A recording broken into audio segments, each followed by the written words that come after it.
છોટાઉદેપુર જિલ્લા કલેક્ટર, તમે અમારા ગામમાં આવો અને અમારા ગામના કૂવાનું પાણી પીવો। આ વસ્તુ હું નથી બોલી રહ્યો, પરંતુ એક જાગૃત યુવાને એક વિડીયો બનાવી વિડીયો છે સોશિયલ મીડિયાની અંદર પોસ્ટ કરવામાં આવ્યો છે। જે વિડીયોની અંદર ત્યાંની પરિસ્થિતિ સાફ બતાવવામાં આવી રહ્યું છે કે ભાઈ ત્યાંના લોકોની જીવનશૈલી એક આખી અલગ છે, કારણ કે ત્યાં સરકારની સુવિધાઓ પહોંચવી જોઈએ, એક પણ સુવિધાઓ જે એ ગામના અંતરિયાળ ગામ સુધી પહોંચી નથી। તો મિત્રો વાત કરીશું છોટાઉદેપુર જિલ્લાના કવાંટ તાલુકાનું તુરખેડા ગામ। એક એવું ગામ છે જે કુદરતની મસ્ત સૌંદર્ય જે પહાડોની વચ્ચે વસેલું એક ગામ, જે મધ્યપ્રદેશ, ગુજરાત અને મહારાષ્ટ્ર એમ ત્રણેય રાજ્યની સરહદે વસેલું આ ગામ છે।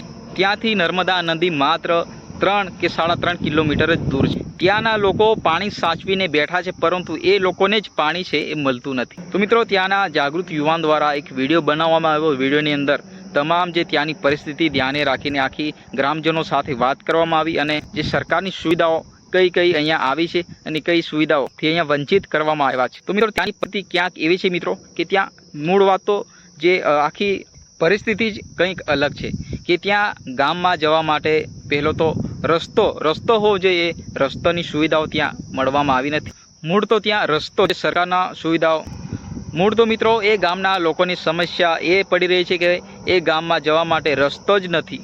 જો ગામમાં જવા માટે રસ્તો હોય તો સરકારની અનેક સુવિધાઓ ત્યાં પહોંચી શકે, જેમ કે સરકારની સુવિધાઓથી આપવામાં આવતી એમ્બ્યુલન્સો, ત્યાંના નાના ભૂલકાઓને ભણવા માટેની શાળા, પછી આરોગ્ય અને પાણી, આ જે વસ્તુઓ પર ત્યાંના લોકો અત્યારે બહુ પરિસ્થિતિનો સામનો કરી રહ્યા છે। તો પહેલાં આપણે એક વખત આ વિડીયો પર નજર કરીએ। ત્યાંના જે જાગૃત યુવાન દ્વારા વિડીયો બનાવવામાં આવ્યો। થોડીક આપણે વાત કરીએ। કાક નામ તો બતા भामटू दादा છે આપણી સાથે।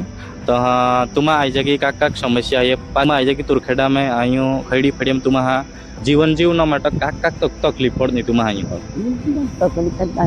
પાઇપીનો તકલીફ પાણી તકલીફ જાય અને ઈ કતને કે બાળક હોય આ तुम्हा આપો એટલે કે આપો ગુજરાત કા તો દેશ ભવિષ્ય હોય ત્યાં અહીં કોઈ રહ્યા કોણ માટે શાળા હોય કે નહીં અહીં કોઈ રહ્યા કોણ માટે શાળા નહીં અને અહીંયા ઉછેરું માટે આંગણવાડી બાળકો હોય વ્યવસ્થિત રીતે આ બાળકોને વ્યવસ્થિત વિકાસ હોય તે આ એક આંગણવાડી વિસ્તારમાં હું જોઉં નહીં તો મેં બાળકો ખાનો આપનો અને બીજે કાંઈ અહીંયા વ્યવસ્થા કરતા આંગણવાડી હોય કે નહીં હોત નહીં અને સાથે લાઇટ હોય કે નહીં તુમાં નહીં લાઇટ નહીં।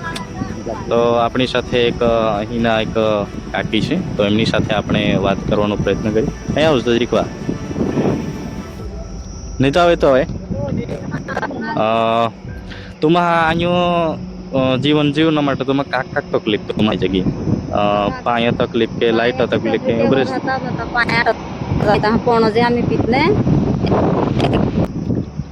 તમને વિડીયો જોઈને કંઈ ખબર પડી હશે તો વિડીયોમાં કોમેન્ટ કરો, વિડીયોને લાઇક કરો, વધુ શેર કરો, કારણ કે તમારો ભાઈ છે એક નવા ટોપિક સાથે ખાસ કરીને વિડીયો લાવતો હોય છે અને આદિવાસી વિસ્તારની સમસ્યા ઉજાગર કરતા આપણે સોશિયલ મીડિયાની અંદર વિડીયો જે બનાવતા હોય। તો આવા નવા વિડીયો જોવા માટે ફરી મળીએ નેક્સ્ટ વિડીયોમાં। ત્યાં સુધી જય હિન્દ, વંદે માતરમ।